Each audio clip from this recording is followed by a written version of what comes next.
नमस्कार साथियों, मैं शंभुदयाल शर्मा आज 20 जनवरी 2025 को एक बार फिर आपके साथ हूं। एफयू समाचार में आपका स्वागत है। फतेहाबाद क्षेत्र से खेती किसानी संबंधित सूचनाओं को लेकर, महत्वपूर्ण जानकारियों को लेकर आज मैं आपके बीच साझा करने जा रहा हूं। आज 20 जनवरी को एक महत्वपूर्ण विषय। साथियों, आज 20 जनवरी 2025 तक इस सीजन का जो आलू इस समय खेतों में जो आप मेरे पीछे देख रहे हैं, तमाम सारे खेत हमारे फतेहाबाद क्षेत्र में लगभग 75 से 80% खेती में आलू की खेती होती है। मुख्यतः आलू का क्षेत्र है और यहाँ लगभग 1 नवंबर से और 15 नवंबर के मध्य की पूरी बुवाई है। इस टाइम पीरियड को देखते हुए हमारे यहाँ फतेहाबाद क्षेत्र में जो फसल की स्थिति है वो लगभग ठीक है, एवरेज है। पिछले साल की तुलना अगर करते हैं या पिछले 2-3 सालों की अगर तुलना करते हैं तो लगभग उन्हीं के समतुल्य है। किसी खेत में 19 होती है, किसी खेत में 21 होती है, किसी खेत में बराबर होती है। तो लगभग अगर एवरेज देखते हैं तो पिछले साल की अपेक्षा और पिछले 2-3 सालों की अपेक्षा अगर देखते हैं तो लगभग ठीक है, संतोषजनक खेती है। जो पिछले सालों की अपेक्षा उसी प्रकार की खेती है, एवरेज खेती है।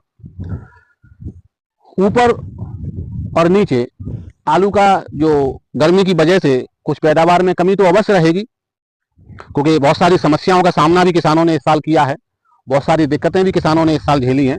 तो उन सब व्यवस्थाओं को देखते हुए, उन सब स्थितियों परिस्थितियों को देखते हुए, तमाम सारे खर्चों को वहन करते हुए आज हम आप सभी किसान भाई 20 जनवरी को उस चौराहे पर आके खड़े हो गए हैं, जहां लगभग सभी के दिमाग में, सभी के माइंड में एक ये सवाल आकर खड़ा हो गया है कि क्या स्थिति आगे आने वाले दिनों में आलू की हो सकती है।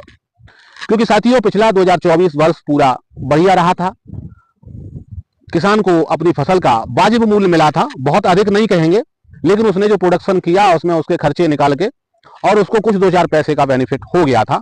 तो एक वाजिब मूल्य कहेंगे किसान को। अपने साल भर उसने जो अपनी बिक्री की, उसने जो पैदा किया और उसने जो मेहनत की, उसने जो अपना इच्छाएं और उसकी आकांक्षाएं, उसकी मनो इच्छाएं जो थी वो लगभग उसकी पूरी हुई और उसको अपनी उम्मीदों पे आलू ने उसको सही खड़ा किया, सही उतारा।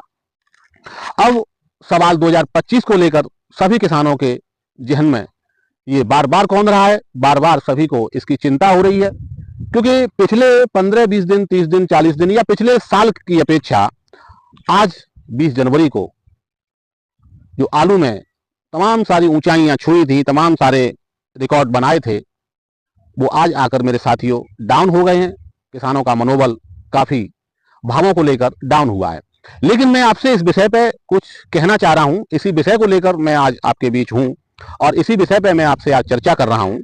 साथियों, इस समय का जो भाव, ये जो भाव डाउन हुआ है, 800-900 रुपए पैकेट, जहां कच्चे आलू की 700 रुपए पैकेट, 700 से और 900 रुपए पैकेट की जो बिक्रियां हो रही थी वो अब 500 और 700 के मध्य आ गई हैं। लगभग 200-250 रुपए पैकेट का भाव डाउन हो गया है।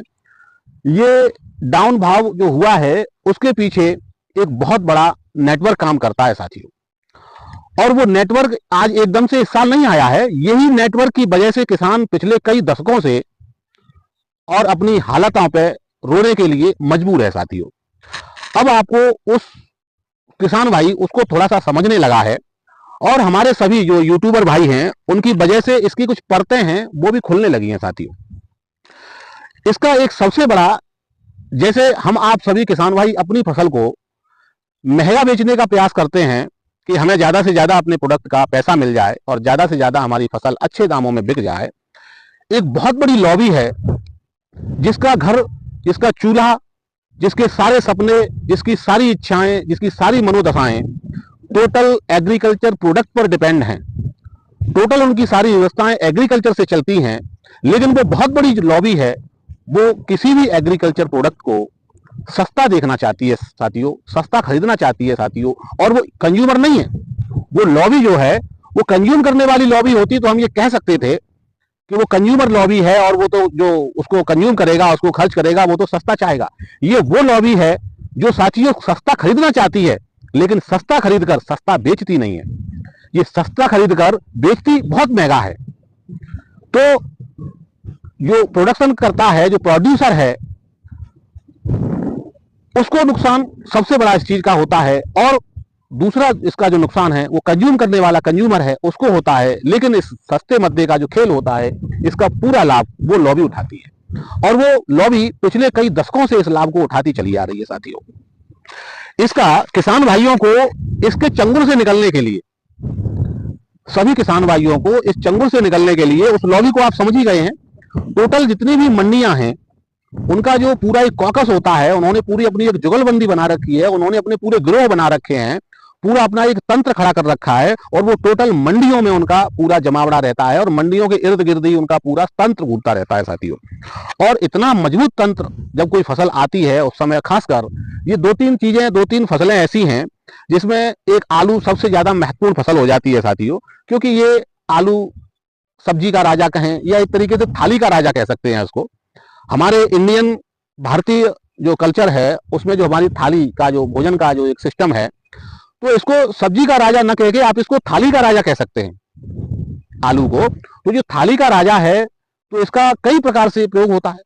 भाई सब्जी होगी, उसका प्रयोग सीमित होता है, सीमित प्रकार से उसका प्रयोग होता है, लेकिन आलू का प्रयोग सीमित नहीं है। इसको तो आप तमाम प्रकार से, जितना आपके पास प्रकार आप पैदा कर सकते हैं, तैयार कर सकते हैं, उस प्रकार से आप इसको यूज कर सकते हैं साथियों।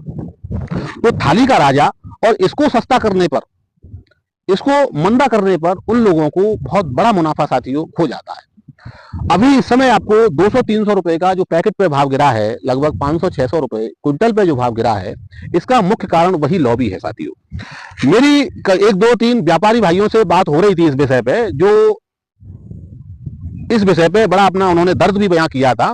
भाई किसान और व्यापारी, जो किसानों से संबंधित व्यापारी हैं, जो खेतों पे काम करते हैं, या किसान व्यापारी हैं, वो एक किसान ही मान लीजिए, वो तो किसान है, वो सारी स्थितियों को जानते हैं, वो परिस्थितियां भी जानते हैं, वो प्रोडक्शन करता भी हैं।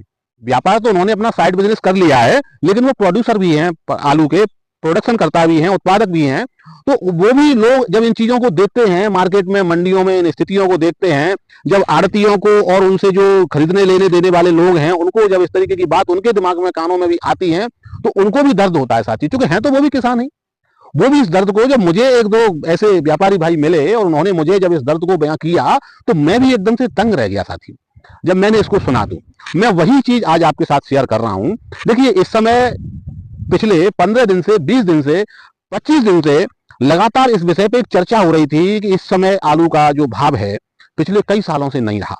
हर व्यक्ति, अगर कोई कुछ कहता था, आड़तियों के मुंह से, मैं दिल्ली के कई आड़तियों के मैं वीडियो देखता हूं, तो उनका कहना था, साहब पिछले साल से आलू का भाव डबल है, पिछले साल से आलू का भाव ट्रिपल है, तो ये पिछले साल की अपेक्षा तो काफी अच्छा है, किसानों को इस बार काफी अच्छा मिल रहा है।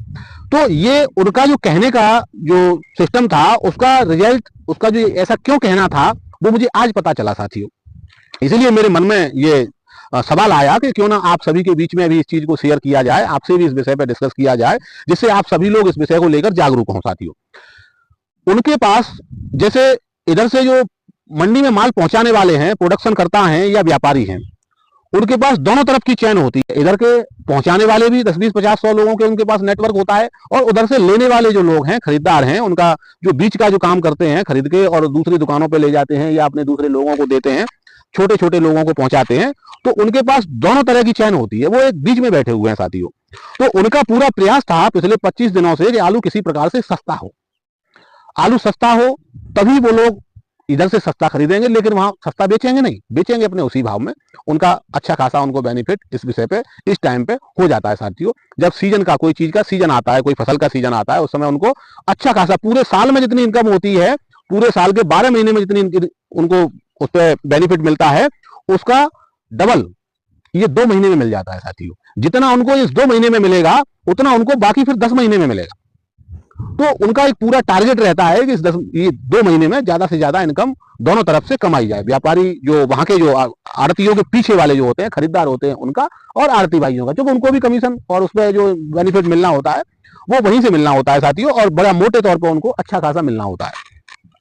तो उनका जो एक प्रयास अभी मैं देख रहा था, आज जैसे दिल्ली की मंडी में, आजादपुर मंडी में लगभग 160 150 गाड़ी का, पिछले कई दिनों से मैं ये भी देख रहा था कि मंडी में जैसे गाड़ी है 120, और आरती भाई ये कह रहे हैं कि साहब गाड़ी तो 160 होंगी, अभी देखना 40 गाड़ी और आ जाएंगी, कभी कहते 30 गाड़ी और आ जाएंगी, कभी कहते 25 गाड़ी। पिछले 10 दिन से 15 दिन से मैं इस चीज को सभी के मुंह से देख रहा था कि देखिए अभी 25 गाड़ी और आ जाएंगी, 30 गाड़ी और आ जाएंगी। इसका कारण क्या था? इसका कारण यही था कि जो लोग पहले से वहां गाड़ी लेके पहुंच गए हैं वो कोई ऊंची बड़ी बात ना कर सके, उनको ये डराया जाए, उनको ये धमकाया जाए कि आप जल्दी से अपने माल को निकाल दो, औने पौने सस्ते दाम में निकाल दो, क्योंकि पीछे 40 गाड़ी और आ रही है, बैलेंस रह जाएगा, कल आपका किसी भाव नहीं बिकेगा। तो डर में, और उधर से अपने जो पीछे वाले लोग हैं, जो जिनको खरीदार हैं, उनको कह दिया कि आप मार्केट में 2 घंटे लेट आना लेकिन 2 घंटे बाद आना। तो जब वो लोग थोड़ा लेट आते हैं और इधर से उन पर प्रेशर बना दिया कि और गाड़ियां आने वाली हैं, तो तब तक वहां 2-4 लोग अपने बुला लिए और 2-4 सौदा अपनी सस्ती करवा दी, बस 2-4 सौदा सस्ती हुई, फिर तो जाहिर सी बात है उससे ऊपर बढ़ने का तो काम है नहीं उस दिन मंडी। कोई भी मंडी का ये नियम होता है कि जो पहली सौदा हो गई, जो पहली मंडी की रेट खुल गई, उसके नीचे ही भाव जाएगा, उसके ऊपर नहीं जाएगा। उन्होंने 50 रुपए तोड़ के, 60 रुपए तोड़ के, 70 रुपए तोड़ के, 20 रुपए तोड़ के रोजाना उन्होंने अपना टारगेट कर लिया। पिछले 15 दिन से 20 दिन से उन्होंने रोजाना का ये टारगेट बना लिया कि आज हमें 50 रुपए तोड़ना है। तोड़ते तोड़ते तोड़ते तोड़ते पिछले 15 दिन में उन्होंने 250-300 रुपए पैकेट पे गिरा दिए साथियों। तो ये उनका एक बहुत बड़ा षड्यंत्र था। उस षड्यंत्र में, क्योंकि अब किसान कोई एक संगठित ग्रुप तो है नहीं, पूरे प्रदेश का किसी भी मंडी में आप चले जाओ, उस मंडी में कम से कम 10-20 एरिया से किसान आता है, 50-40 क्षेत्रों से किसान आते हैं। तो उन्होंने इस चीज का बहुत बड़ा एक अपने खुद के बेनिफिट के लिए प्रयोग करना शुरू कर दिया है साथियों। इसलिए मेरा सभी किसान भाइयों से इस विषय पर निवेदन है कि इस स्थिति को आप समझें। मैंने एक बार पहले भी कहा था कि अगर आप कच्चे आलू की खुदाई कर रहे हैं तो जितने क्षेत्र को, जितनी जगह को आप 1 दिन में खोद रहे हैं, उस जगह को आप 2 दिन में खोदिए, और 2 दिन में खोद रहे हैं उसको आप 2 दिन के माल को मार्केट में ले जाइए 2 बार में, 3 बार में। जब आपको कच्चे का, ऐसा तो नहीं है कि किसी किसान के पास कच्चा 100 बीघा और 500 बीघा और 200 बीघा जमीन है, 10-5, 2-4 बीघे होती है कच्चे खेती वाली। तो कच्चे का काम कच्चा ही है, तो इसलिए उसको मजबूती के साथ करो साथियों। इसको आप अपनी मजबूरी न समझें, क्योंकि आपने, अब मैं एक बार पहले भी अपनी वीडियो में कहा था, देखिए खेती अब वो खेती नहीं रही जो पहले जमाने में खेती थी। आज से 20 साल पहले, 30 साल पहले, 50 साल पहले जो खेती थी, उस समय का जो हमारा एनवायरमेंट था, हमारा पूरा जो एक इको सिस्टम था, इको सिस्टम, तो वो ये था कि साहब खेती में पैदा कुछ भी हो जाए, किसान की भी सोच ये थी कि साहब खाने लायक तो हो ही जाएगा, जितना हो जाएगा उससे काम चला लेंगे। कोई बहुत बड़े खर्चों की चिंता इसलिए नहीं थी कि ऐसा सिस्टम ही बना हुआ था कि करने ही नहीं है। उस समय कोई इतनी बड़ी मनोदशा लोगों की पास इतने बड़े नहीं थे, सोच भी नहीं थी, विचार भी नहीं था कि कुछ बड़ा करना है। लेकिन अब जो 21वीं सदी है साथियों, यहाँ अब सोच भी हर व्यक्ति को बड़ी रखनी है, काम भी हर व्यक्ति को बड़ा करना है, व्यवस्थाएं भी बड़ी करनी है, अपने आप को मेंटेन भी बड़े स्तर पर करके चलना है, अपने फ्यूचर को, अपने आगे वाली जनरेशन है उसके फ्यूचर को अगर बनाना है तो उसमें भी बड़ा सोचना है। तो इन सब चीजों को अगर आप बड़ा करके चलेंगे तो अब बड़े खर्चे होंगे, तो बड़ी इनकम करनी पड़ेगी। और बड़ी इनकम करने के लिए किसान के पास कोई दूसरा स्रोत तो होता नहीं है कि आपके पास 2-4-5 स्रोत हैं तो ये तो ऐसा ही रहेगा, दूसरे स्रोत से ले लो। आज की डेट में मेरे साथियों, एग्रीकल्चर सबसे बड़ा, आप किसानों के लिए ये बिजनेस है, सबसे बड़ा उनका मुख्य स्रोत है इनकम का। और जो कुछ है एग्रीकल्चर, खेती ही है साथियों, इसी में से उसको सारी चीजें करनी है। उसके बाद आप आलू की बात करें या किसी दूसरी अन्य सब्जी वर्गीय क्षेत्र की फसल की बात करें, या किसी धान्य से संबंधित तो किसी फसल की बात करें, गेहूं चावल वगैरह, किसी भी फसल की आप बात करें साथियों, जो इसकी प्रोडक्शन कॉस्ट जो आती है, इसमें जो लागत आती है, वो उस जमाने से आज साथियों 100 गुना तक बढ़ गई है। तो जब प्रोडक्शन कॉस्ट इतनी ज्यादा बढ़ी है, आपके खर्चे इतने ज्यादा हैं, आपकी उम्मीदें इतनी ज्यादा हैं, तो अब उसमें किसी चीज की जल्दबाजी करना या उसको किसी प्रकार से लापरवाही बस उसके किसी काम को करना, अब इसमें ये चीजें चलने वाली नहीं है साथियों। अब तो इसमें आपको पूरा तन मन और धन, जब तन मन तो आप लगा ही रहे हैं, धन आप लगा ही रहे हैं, तो फिर आपको अपनी पूरी इच्छा शक्ति भी इसमें लगानी होगी, किस प्रकार से हम अपने प्रोडक्ट को मार्केट में अच्छे से बेच सकें। इसकी मार्केटिंग करने का तरीका भी अब साथियों आपको खोजना पड़ेगा, आपको उस पर पूर्ण रूप से लगना पड़ेगा मेरे साथियों। मार्केटिंग किसी चीज की अगर अच्छे से हो जाती है, जितनी भी मार्केट में आज आप देख रहे हैं तमाम सारी मल्टीनेशनल कंपनियां हैं, तमाम सारे प्रोडक्ट लाती हैं, लॉन्च करती हैं, लॉन्च करते ही उनके प्रोडक्ट पे इतनी बड़ी मार्केट होने के बावजूद, इतना बड़ा कंपटीशन होने के बावजूद और उन पे खरीदारों की भीड़ लग जाती है साथियों। उसी प्रोडक्ट को निर्माण करने वाली 20, 30, 50 कंपनियां ऑलरेडी लाइन में हैं, लेकिन वो अपने प्रोडक्ट को इस प्रकार से सामने पेश करते हैं कि एक बार को पूरे जितना भी ह्यूमन लॉबी है उसका उस पर निगाह हो जाती है साथियों। इसी प्रकार से आपको अपने प्रोडक्ट को भी मार्केट में लाने के लिए जल्दबाजी बिल्कुल भी करने की जरूरत नहीं है। आप अपने प्रोडक्ट को मार्केट में लाने के लिए मार्केटिंग करिए, अच्छे तरीके से मार्केट में लाइए। अगर हमें दिख रहा है कि आज मार्केट डाउन हो गया है, आपकी फसल आपके खेत में है या कोल्ड में है, इस समय तो सभी फसलें खेत में हैं, आप उसको 2 दिन बाद भी खोद सकते हैं, 2 दिन में खोद सकते हैं। जो 1 दिन में खुदाई कर रहे हैं उसको 2 दिन में खोद सकते हैं या उसको 2 दिन बाद खोद सकते हैं। इतने से ही मार्केट में बहुत बड़ा फर्क आ जाएगा साथियों। इतने से ही वो जो लॉबी है जो पीछे ये सोच के बैठ जाती है कि साहब मार्केट में आज ज्यादा आवक हो गई और तुम 2 घंटे बाद आ जाओ, बस क्या हो गया, सब खरीदारी नहीं है, आज मार्केट डाउन है, 50 रुपए तोड़ दिया, 15 दिन में उन्होंने 250 रुपए तोड़ दिए, खेल खत्म हो गया। तो इस चीज को आप समझिए और अपने आप को एडवांस करिए, अपने आप को नई टेक्नोलॉजी जो आप तमाम सारी चीजें हैं, ये देखिए एंड्रॉइड फोन आप अपने हाथ में लेके अब लगभग देश का हर व्यक्ति घूम रहा है, हर व्यक्ति के हाथ में फोन है और फोन के अंदर इंटरनेट भी है। आप तमाम सारे फालतू के तमाम सारे इधर के उधर के वीडियो देख रहे हैं। आप इस चीज को अपने लिए, अपने खुद के लिए तैयार करिए, अपने खुद के लिए आप इसमें कोई ऐसा दिमाग लगाकर स्थितियां पैदा करिए जिससे आप अपने प्रोडक्ट को अच्छे से मार्केट में बेच सकें साथियों।